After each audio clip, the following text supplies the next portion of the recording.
ये है इसकी मोटर जो है 750 वॉट। अगर इसका कॉम्बिनेशन आप इनकी बिल्ड स्किल जो BPS 1100 आती है ना, उसकी मोटर भी काफ़ी बड़ी है इससे। तो इस पे अगर आप खोल के देखोगे अंदर से तो इस पे भी लिखा हुआ है 550 वॉट। ठीक है जी। तो ये असल में 550 वाट की होती है। तो 750 का हिसाब से अगर आप ख़रीद रहे हैं तो 750 की मोटर नहीं थी ये इसकी मोटर का जो आर्मेचर है ना, 3 महीने चलने के बाद ख़राब हो गया। लेकिन मैं अपनी साइटों पे काम लेता हूँ इसलिए जल्दी ख़राब हो गया। अगर आप होम यूज के लिए ले रहे हैं तो आपके ज़्यादा भी समय निकाल सकती है। तो ऐसे मेरे पास दूसरी भी पड़ी है इनकी BPS जो है 2000। ये मैंने सिर्फ इनेमल के लिए यूज करता हूँ। इस पेंट से अगर आपको गन से अगर मैं सही में बताऊँ तो इनेमल ही काम में आती है। जो दीवार का वाटर बेस्ड पेंट है वो इतना कामयाब नहीं इसमें। और ये जो बिल्ड स्किल की है इसमें आपको मैं इसका बाकी भी दिखा देता हूँ हिसाब किताब। ये दूसरी वाली है मेरे पास। दोनों तीनों का हाल बुरी है।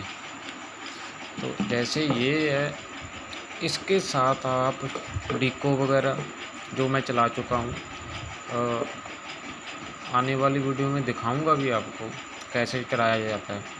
डिको पेंट कर चुका हूँ मैं इससे, और इससे मैंने मेलामाइन भी मारा है, सिल्वर वगैरह भी इससे मार देता हूँ।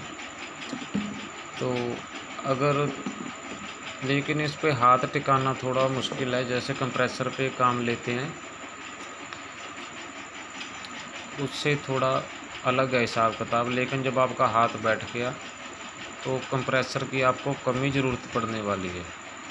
तो मैंने यही बताना था भी जो इसमें मोटर है बिल्ड स्किल में 750 की नहीं, ये है 550 वोल्ट की। तो इसमें क्या है, जो दूसरों से पावर इसकी क्यों ज़्यादा लगती है वो सारी गेम है इसकी। ये गेम सारी इसकी है, जो इसका आगे वाला हिस्सा है।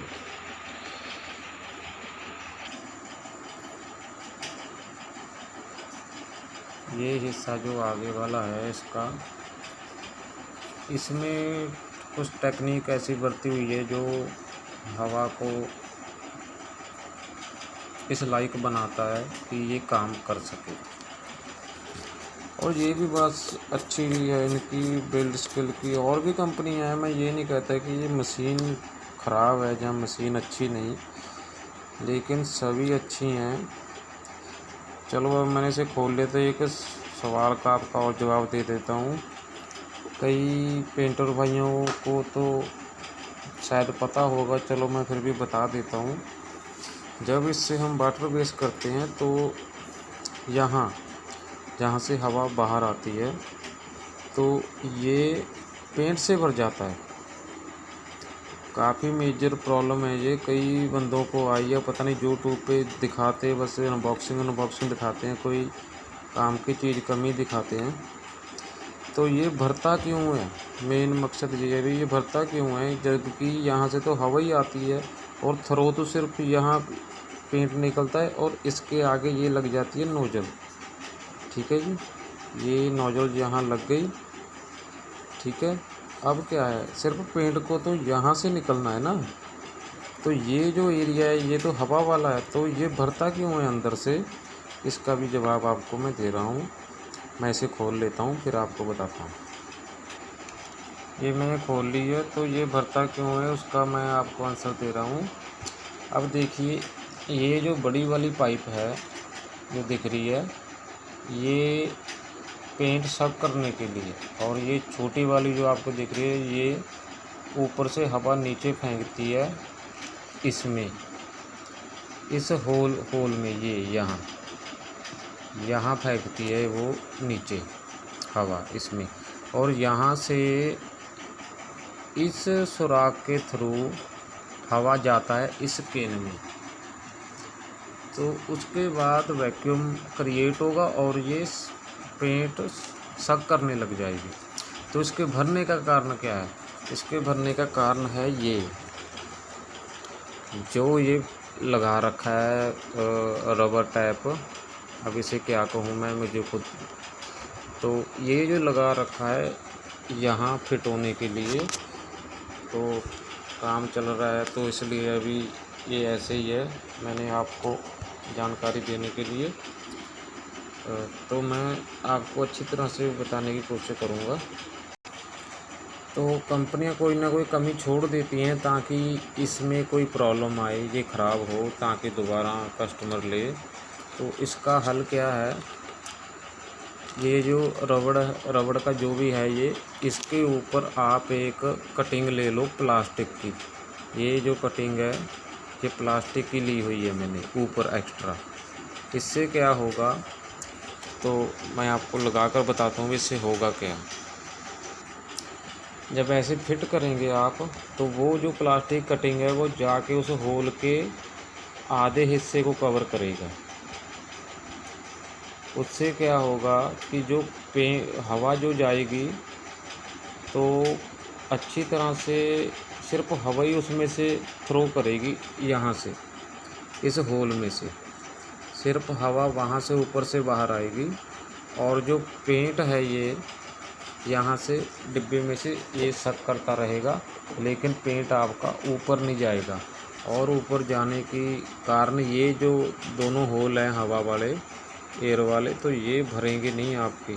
आप आजमा कर देखें इस ट्रिक को, उसके बाद मुझे कमेंट में कोई कमेंट करना भी आपका गन अच्छी तरह काम कर रहा है कि नहीं कर रहा है। तो ना ही आपकी ये अटैचमेंट कभी ख़राब होगी, ठीक है जी। और इससे क्या है, यहाँ जब ये पेंट यहाँ भरने लग जाता है तो यहाँ पीछे तक आ जाता है पेंट, ये देखो, ठीक है जी, यहाँ तक पेंट इसका आता है जब ये भरने लग जाती है। कारण यही है, आप इसको आजमाएं, उसके बाद आप चाहे देखना कि आपकी गन में काफ़ी सफाई से काम करने लग जाएगी। और भी ये सारा वाटर बेस पे पेंट इसमें चल रहा है, तो अभी भी ये ऐसी ख़राब है, तो मैं इसको प्रॉपर क्लीन करने की कोई ज़रूरत नहीं है। जैसे कहते थिनर से साफ़ करो, इससे साफ़ करो, उससे ज़्यादा काम ख़राब होता रहता है इसका। सबसे अच्छा तरीका ये है कि इसको जैसे भरी पड़ी दो, इसे खोल के धूप में छोड़ दो, सूख जाएगी। सूखने के बाद आराम से किसी तो जैसे साइकिल का गज होता है ना, उसको थोड़ा सा चपटा कर लें आगे से, जहाँ फिर कोई ट्वीजर है आपके पास, उसके साथ अच्छी तरह से साफ़ होता है, कोई दिक्कत नहीं है। कोई थिनर, तेल, कुछ ज़रूरत नहीं है। और ये कम से कम मेरे पास 1 साल के आसपास बाद ख़राब हुआ है ये पीस। तो दूसरा पीस मेरा साइट पे पड़ा है, तो उसका मैं आपको काम करते हुए दिखाऊंगा वीडियो। और दूसरी जो कंप्रेसर वाली टाइप होती हैं जो पाइप के साथ, उनमें क्या इनमें क्या डिफरेंस है वो भी आपको बताऊंगा। अगर आप अमल्सन करना है, कोई सी भी वाटर बेस पेंट करना है, तो आपके लिए यही बेस्ट रहेगी। और जो पाइप वाले आते हैं, चाहे वो कितना भी वाट लिखते हों, लेकिन इसका मुकाबला नहीं होता उनसे। मैं आपको दोनों का कंपैरिजन अच्छी तरह दिखाऊंगा। मेरे पास इनकी भी है, इंगो की भी है, और ये जो आती है पेंट जूम प्लैटिनम 1000 वाट लिखा आता है जिस पे, वो भी है। उसकी मोटर इससे भी डबल है, जितनी ये देखने में लगती है इससे भी बड़ी है मोटर उसकी, लेकिन काम करने की क्वालिटी इसकी जितनी नहीं है। आपका वीडियो देखने के धन्यवाद। अगर जानकारी अच्छी लगी तो कमेंट कर देना, बाकी सब्सक्राइब या लाइक करना तो आपका मन हो तो कर भी दो, आपका नहीं है तो था कोई दिक्कत नहीं है। लेकिन मैं तो सिर्फ जो जेन्युइन फीडबैक है वो देता हूँ, टेस्ट कर के अब इसे अच्छी तरह मैंने निचोड़ा गन को, उसके बाद आपको कोई रिव्यू दे रहा हूँ। तुरंत रिव्यू नहीं होता किसी भी चीज़ का भी। आप कल चीज़ ली और आज तो आप उसके बारे में रिव्यू दे सकते हैं, ऐसा कैसे हो सकता है। तो वो अच्छी तरह इस्तेमाल करने के बाद मैं आपको कुछ बता रहा हूँ 2-3 बातें।